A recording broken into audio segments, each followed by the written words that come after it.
घर में काम ही क्या होता है। माँ ने बेटे को अच्छा सबक सिखाया। माँ, बेटा और बहू तीनों डाइनिंग टेबल पर बैठकर खाना खा रहे थे। खाना खाते खाते बेटा अपनी पत्नी से बोला, नीता, तुमने आज भी दाल रोटी ही बना दी। कम से कम खाना बनाने में तो आलस मत किया करो। घर में ही छदो रहती हो, कुछ अच्छा भी बना सकती थी। नीता बोली, बनाने में तो मैं आज सूजी का हलवा थी, लेकिन सूजी आई नहीं। मैंने कल ऑर्डर करी थी। कोई बात नहीं, कल बना दूंगी। किचन में कुकर की सीटी सुनाई देती है और खाना खाते खाते नीता किचन में चली जाती है। किचन से वापस आकर डाइनिंग टेबल पर बैठते हुए नीता कहती है कि आलू पकाने के लिए रखे थे, शाम को आलू की टिकिया बनाएंगे। उसकी सासू माँ भी यह सुनकर खुश होती है। नितिन बीच में बोल पड़ता है, ये अच्छा है, दोनों बहुत मजे करते हो, अपने पसंद की चीजों को जो बनाकर खाते हो। तभी डोरबेल बजती है। फिर से खाने की टेबल से उठकर दरवाजा खोलने चली जाती है। दरवाजे पर डिलीवरी बॉय सूजी लेकर आया होता।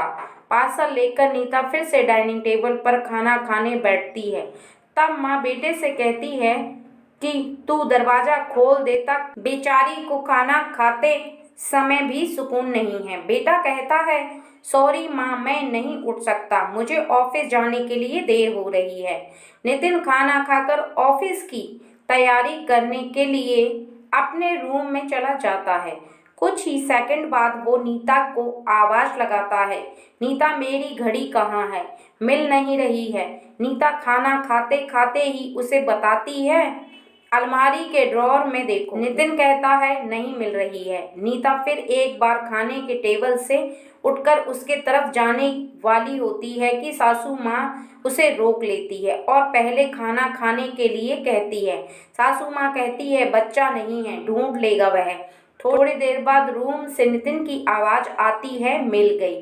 डाइनिंग टेबल पर दोनों सास बहू एक दूसरे को देखकर मुस्कुराते हैं। अगले दिन सुबह सुबह नितिन अपने बेडरूम में कोई फाइल ढूंढ रहा होता है और उस फाइल को ढूंढने के चक्कर में उसने पूरा कमरा तहस नहस कर दिया था। नितिन बड़बड़ा रहा होता है, इस घर में कभी कोई चीज अपने ठिकाने पर मिलते ही नहीं है और इन औरतों को भी कोई काम नहीं है, इसलिए हर चीज इधर की उधर करती रहती हैं। नीता अपने कमरे में आकर कमरे का बुरा हाल देखती है तो नितिन से पूछती है कि क्या कर रहे हो।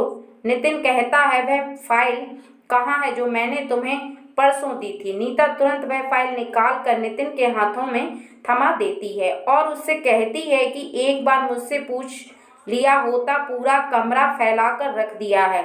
नितिन उल्टा नीता को ही डांट देता है और कहता है, ठीक है, अगर पूरा कमरा फैला दिया है तो तुम्हें और काम भी क्या है, यही काम पूरा दिन करते बैठो। कभी कभी लगता है मुझे हाउसवाइफ से शादी करनी ही नहीं चाहिए थी। इतना बोलकर नितिन ऑफिस के लिए निकल जाता है। पति पत्नी की यह बातचीत माँ भी सुन रही होती है, जिसका नितिन को पता नहीं होता है। अब माँ और नीता नितिन को सबक सिखाने के लिए प्लान बनाते हैं। अगले दिन सुबह सुबह जब नितिन नींद से जागता है तो नीता को चाय के लिए चिल्लाकर कह रहा होता है। पास ही में सोफे पर बैठी माँ उससे कहती है, नीता नहीं है, वह अपने माँ के घर गई है, कोई ज़रूरी काम था। नितिन फ़ोन निकालकर नीता को कॉल करने लगता है। तब माँ उसे रोकते हुए कहती है, फ़ोन मत कर, माँ के घर ही तो गई है, आ जाएगी 2-3 दिन में। नितिन फ़ोन रख देता है और माँ से कह रहा होता है कि माँ चाय। तभी माँ बोल पड़ती है, हाँ हाँ, 2 कप चाय बनाना, मैं भी पीऊँगी। बेमन से नितिन किचन की तरफ जाने लगता है चाय बनाने के लिए। तब माँ फिर से खड़े होते हुए कहती है, अरे बेटा रुको। नितिन को लगता है कि माँ उसे रोककर चाय बनाने के लिए जाएगी, लेकिन माँ कहती है, मेरी चाय में थोड़ी चीनी कम डालना। नितिन चाय बना कर लाता है। माँ और बेटा दोनों चाय पी रहे होते हैं। तब माँ बोलती है, अच्छी बनाई है, लेकिन नीता जो चाय बनाती है उसमें तुलसी की कुछ पत्तियां डाल देती है, उसका स्वाद ही अलग आता है। बेटा कोई नहीं, अगली बार तू चाय बनाएगा तो ध्यान रखना। नितिन माँ की तरफ देखता ही रह जाता है। थोड़ी देर बाद नितिन माँ से कहता है, माँ आज खाने में मटर पनीर। माँ फिर से नितिन की बात काटते हुए कहती है, अरे वाह, आज मेरा बेटा मुझे मटर पनीर बनाकर खिलाएगा। अच्छा है, काफी दिनों से मटर पनीर खाने की इच्छा हो रही थी। नितिन कहता है, अरे माँ, मैं तुम्हें मटर पनीर बनाने के लिए कह रहा था। माँ कहती है, नहीं बेटा, मेरे घुटनों में बहुत दर्द रहता है, मैं इतने घंटों तक किचन में नहीं खड़ी रह सकती। नितिन अपना फोन निकाल कर रेस्टोरेंट से ऑर्डर करने लगता है। तब माँ उसे रोकते हुए कहती है, इस उम्र में मेरा पाचन अच्छा नहीं रहता बेटा, मुझे गैस हो जाती है और तुम मुझे बाहर का खाना खिलाना चाहते हो तो अपनी माँ से प्यार नहीं करता। नितिन ना चाहते हुए भी घर का खाना बनाने के लिए किचन में चला जाता है। 1 घंटे बाद खाना बन के तैयार हो जाता है। नितिन 2 थाली में खाना परोस कर माँ के पास आता है। माँ देखती है कि नितिन ने दाल रोटी बनाई है। माँ नितिन से कहती है, अरे बेटा, तू तो मटर पनीर बनाने वाला था ना। नितिन कहता है, माँ यह आसान था बनाने के लिए। माँ कहती है, नीता होती तो मुझे आज मटर पनीर बनाकर खिलाती। चलो कोई बात नहीं, मैं कहाँ हर दिन मटर पनीर खाती हूँ, आज भी दाल रोटी ही खा लूँगी। बैठ साथ में मिलकर खाते हैं। दोनों बैठकर खाना खाने लगते हैं। नितिन ने पहला निवाला मुंह में रखा ही होता है कि माँ उसे कहती है, अरे बेटा, दाल में नमक थोड़ा कम है, जाकर जरा नमक लेकर आ।